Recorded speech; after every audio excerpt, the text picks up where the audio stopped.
Radio Publique Africaine.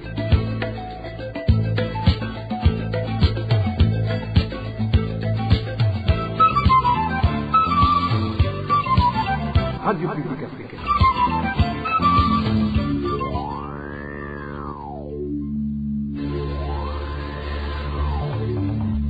C'est le moment de suivre le journal parlé en français. À la présentation, Nadège Irakoze. C'est un plaisir de vous retrouver, chers auditeurs de la RPA. Bienvenue au journal de ce jeudi 28 août 2025, dont voici les titres. À l'occasion du 20e anniversaire de la signature de l'accord d'Arusha ce 28 août, l'organisation Parsem indique que la violation de l'accord d'Arusha de paix et de réconciliation est l'une des causes principales des difficultés profondes auxquelles le pays est confronté dans plusieurs secteurs. 2 réfugiés burundais du camp de Nakivale en Ouganda exerçant le métier de conducteur de taxi-moto ont été sauvagement assassinés dans une période de 2 semaines. Le directeur du lycée technique de Mishisha, accusé d'avoir modifié les notes sur les bulletins de certains élèves et d'avoir délivré des bulletins à des élèves qui n'ont jamais fréquenté l'établissement, devrait être puni conformément à la loi. Vous allez suivre la réaction d'un défenseur du droit à l'éducation. Voilà pour le menu, les détails c'est dans ce journal. Bonsoir, débutons par la page sécurité. 2 réfugiés burundais du camp de Nakivale en Ouganda, exerçant le métier de conducteur de taxi-moto, ont été sauvagement assassinés dans une période de 2 semaines. Les réfugiés de ce camp vivent la peur au ventre, étant donné qu'aucune mesure de sécurité n'a été mise en place pour lutter contre ces crimes.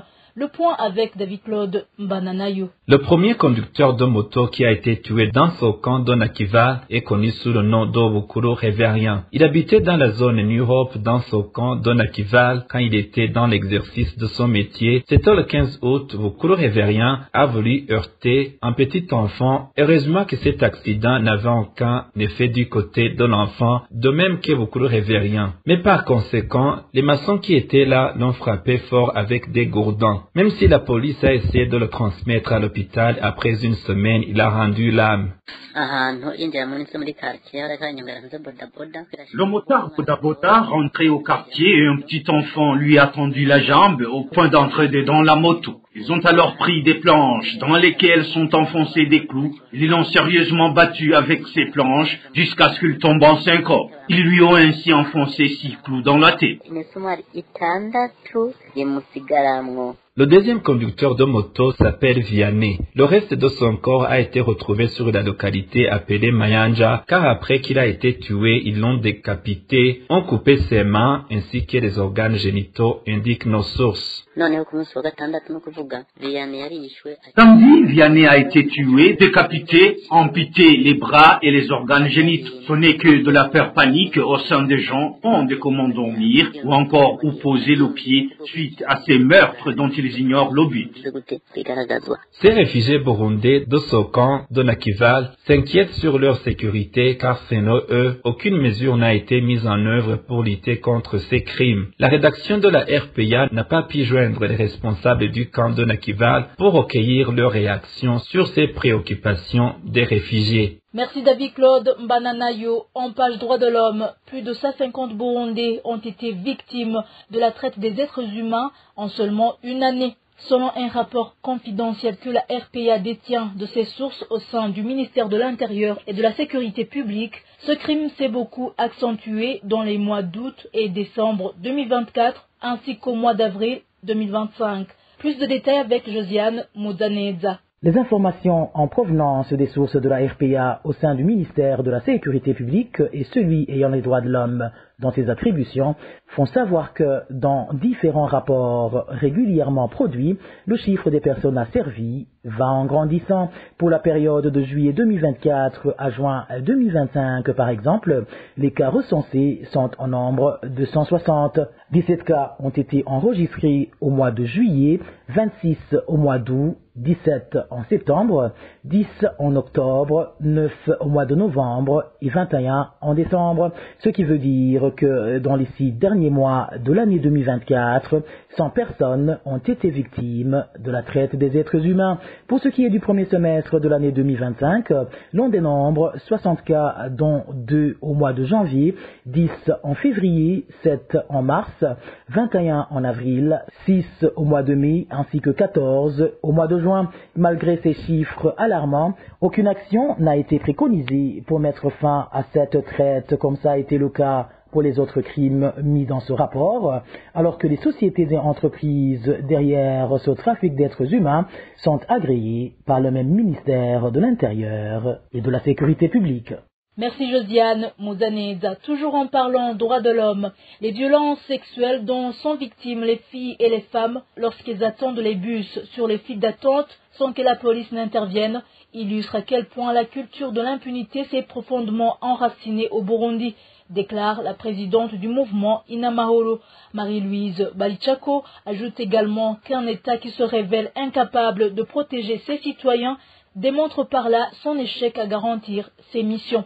Suivez plutôt Marie-Louise Balichako, présidente du mouvement Inamahoro. Cri d'alarme du mouvement Inamahoro. Les informations qui nous parviennent signalent des faits inédits où des femmes et des filles en file d'attente de bus en raison de la crise de carburant au Burundi subissent des agressions sexuelles de la part des hommes qui sont avec elles en présence de tous ceux qui font la queue et tous ceux qui le voient crient au secours et les agents de police regardent et en rient comme si c'était un fait divers. Il s'agit d'une trahison de sa mission et d'une grave violation des droits humains. C'est un problème extrêmement grave et alarmant et une situation intolérable. L'ampleur de ce drame s'explique essentiellement par les points d'analyse suivants. Il y a premièrement une intersection des crises. Cette situation démontre comment la crise économique, qui se manifeste entre autres par la pénurie de carburant, exerce des effets désastreux sur la sécurité des populations les plus vulnérables. Deuxièmement, nous avons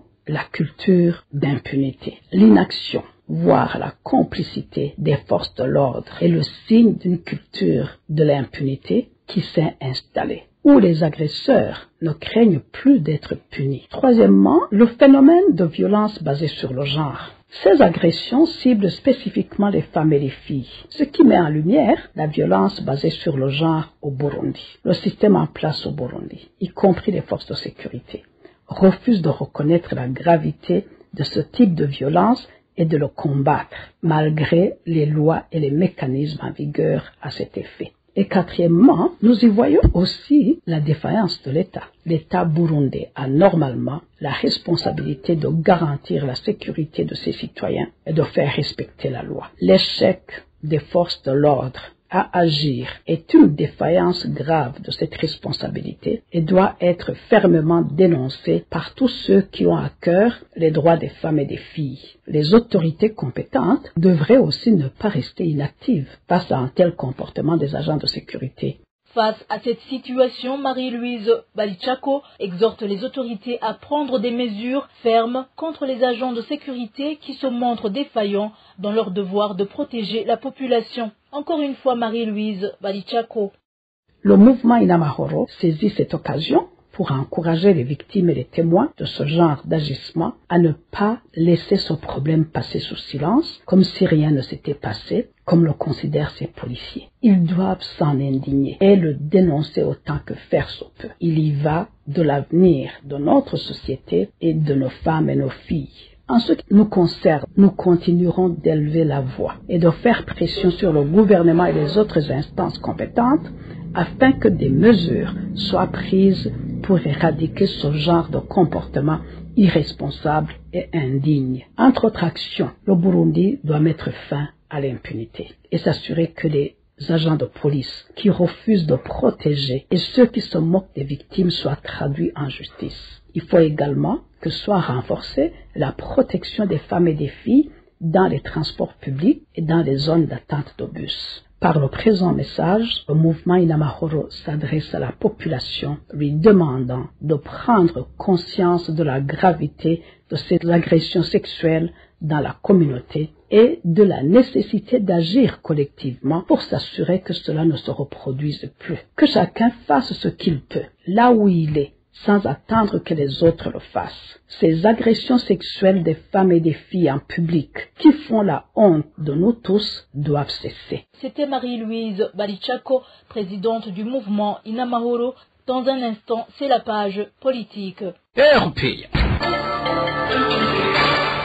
En page politique, certains administrateurs membres du parti CNDD-FDD sont accusés par la population d'avoir participé à la fraude électorale lors de l'élection des chefs de colline et de quartier tenue ce mardi. Des citoyens de différentes localités du pays révèlent plusieurs irrégularités qui auraient été commises.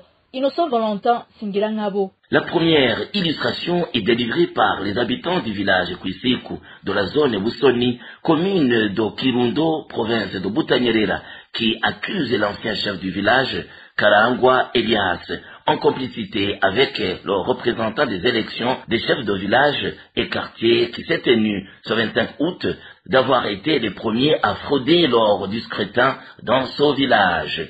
Ce citoyen donne l'exemple des voix d'un candidat nommé Lenzako Ramadan qui ont été partagées entre Manira Kizadeo et Karangwa Elias. Nous habitons la colline Sivu de la commune Busoni, ancienne province de Kirundo. Actuellement, c'est la province Butanyerera. L'actuel chef collinaire est un certain Elias Karangwa, mais 11 candidats étaient en lice. Alors, le chef du site a collecté les voix d'un certain Ramadan Lenzako pour les transférer au compte de Deuo Manirakiza, qui était en deuxième position, et au compte de Elias Karangwa. Ce bulletin de vote, il est distribué à des femmes qu'il a indiqué de les cacher au niveau de la poitrine et aux hommes qu'il a ordonné de les cacher dans leur poche. La recommandation était de déposer dans l'urne ces bulletins de vote, évalués de 2 à 4 au moment du vote. Même scénario que dans la municipalité de Bujumbura. Les citoyens se plaignent des magouilles observées dans cette élection collinaire, notamment ceux de la zone Nyakabiga. Concernant les élections qui viennent de se dérouler, nous avons été tellement ahuris. Effectivement, ce que l'on prône au sein du parti CNDD-FDD, comme quoi ce sont eux qui planifient tout, a été prouvé. Ici, à Nyakabiga 3, 9 candidats étaient en lice, mais le premier a été substitué par le deuxième. La commission électorale CENI est appelée à être vigilante pour sa crédibilité et sens patriotique. Merci Innocent Valentin Singilangabo. Toujours à ce propos, l'Association pour la lutte contre le chômage et la torture à Luchoto a vivement dénoncé des cas de fraude électorale survenus ce lundi lors des élections des conseillers collinaires et des chefs de quartier. Sur base des exemples des fraudes qui se sont manifestées au bureau de vote dans la municipalité de Bujumbura, Vianney Ndaïsaba, coordinateur national au sein de la Luchoto, lance un appel urgent à la CENI, aux instances judiciaires ainsi qu'à la police pour que des enquêtes soient menées dans les brefs délais. Je vous propose d'écouter Vianney Ndaïsaba.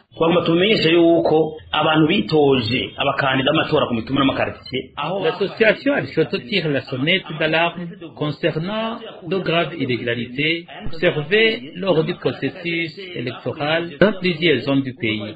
Des témoignages et preuves en sa possession révèlent organiser de fraudes impliquant la distribution illégale de bulletins de vote, de carnets électoraux et de cartes d'électeurs importées depuis l'étranger. Selon les informations recueillies, des individus non formés ont été utilisés pour présenter des candidats à la tête des quartiers, pendant que des commissions parallèles étaient constituées pour manipuler les votes. Il ressort que ces personnes se voyaient attribuer des cartes de vote accompagnées de centaines de bulletins pré-remplis qu'elles allaient ensuite déposer dans différents bureaux de vote, avec la complicité de certains agents électoraux corrompus. Un exemple flagrant a été révélé dans la commune Nahangwa, zone Mukimbuzi, précisément au centre de vote de l'Ecofo 1. Là, plusieurs individus ont été interceptés en possession de 23 bulletins de vote, tandis que d'autres ont pris la fuite à l'arrivée des forces de sécurité. Tous, les bulletins portaient le nom d'un même électeur, preuve manifeste de manipulation. Le responsable de la CENI, Don Hahangwa, qui dirige désormais la CECI de Mutimbuzi, aurait conservé en sa possession un lot important de bulletins qu'il aurait ensuite distribué discrètement dans des salles de vote. Ce même individu est également accusé d'avoir provoqué le désordre dans la salle de vote Marangia 4, bureau numéro 9, où il aurait introduit illégalement deux bulletins soigneusement pliés dans la pochette. Devant les mandataires présents et les observateurs d'Achoto, il aurait procédé au bourrage d'urnes tout en menaçant ceux qui tentent de s'imposer. D'autres irrégularités ont été signalées dans la région de Rubirizi. Ces bulletins de vote et du matériel électoral ont été retrouvés, abandonnés ou utilisés de manière suspectée. Face à ces faits gravissimes, l'association Arishoto demande fermement à la justice d'ouvrir une enquête et de sanctionner les auteurs de ces fraudes, tout en exigeant que la CENI traduit que seront tous les responsables impliqués. Nous, citoyens burundais, nous voulons plus être dirigés par des voleurs. Le peuple mérite des dirigeants intègres et non des imposteurs qui manipulent les élections imposées. Entre-temps, ce mardi 26 août 2025, le tribunal de grande instance de Rumonge a rendu un jugement de flagrance contre 7 personnes accusées de fraude électorale. Après délibération, les prévenus ont été condamnés à des peines de prison allant de 2 mois à 1 an. Reportage de Dani Claire, Ilatkoumba. Parmi les personnes poursuivies, Lynn était président du bureau de vote numéro 4 à Gitaza. Elle a été accusée d'avoir été appréhendée en possession de 50 cartes d'électeurs portant le même nom. Une autre personne détenait 10 cartes d'électeurs, tandis que 4 autres, dont le président du bureau de vote numéro 5 à l'école Ekofo Rumonge 4 et un observateur, ont été arrêtés en train de remplir illégalement des cartes d'électeurs dans le but de voler les voix de certains candidats dans le quartier Kanyengoko. À l'issue du délibéré, le tribunal a déclaré tous les accusés coupables de fraude électorale et les a condamnés à des peines de prison allant de 2 mois à 1 an, ainsi qu'à des amendes comprises entre 400 000 francs et 2 millions de francs burundais. Les accusés ont reconnu les faits et ont demandé la clémence du tribunal. 2 autres hommes, arrêtés avec 13 cartes d'électeurs, soupçonnés d'avoir voulu truquer les résultats en faveur de certains candidats, n'ont pas encore été jugés. Merci Dani Claire, Ilatkoumba. Parlant éducation, le directeur de l'enseignement en commune Changuzo, province de Wuhumuza, devrait temporairement suspendre le directeur du lycée technique de Mishisha, accusé d'avoir modifié des notes sur les bulletins de certains élèves et d'avoir délivré des bulletins à des élèves qui n'ont jamais fréquenté cet établissement. Eulalie Nibidi, qui suit de près le secteur de l'éducation, fait savoir que cela est normalement puni par la loi. Normalement, le directeur de l'école a l'obligation de protéger l'école, de protéger ses élèves, de servir de modèle, mais aussi de préserver les valeurs d'un bon éducateur. Dans le cas où lui-même prend l'initiative de vendre les résultats, mais aussi de donner de faux bulletins à des élèves qui n'ont pas étudié à cette école-là, ils seront coupables d'un vol qualifié. Et c'est même un déshonneur pour l'école. C'est pourquoi son chef hiérarchique, c'est-à-dire le directeur communal de l'enseignement, dans sa commune, doit prendre des mesures conservatoires.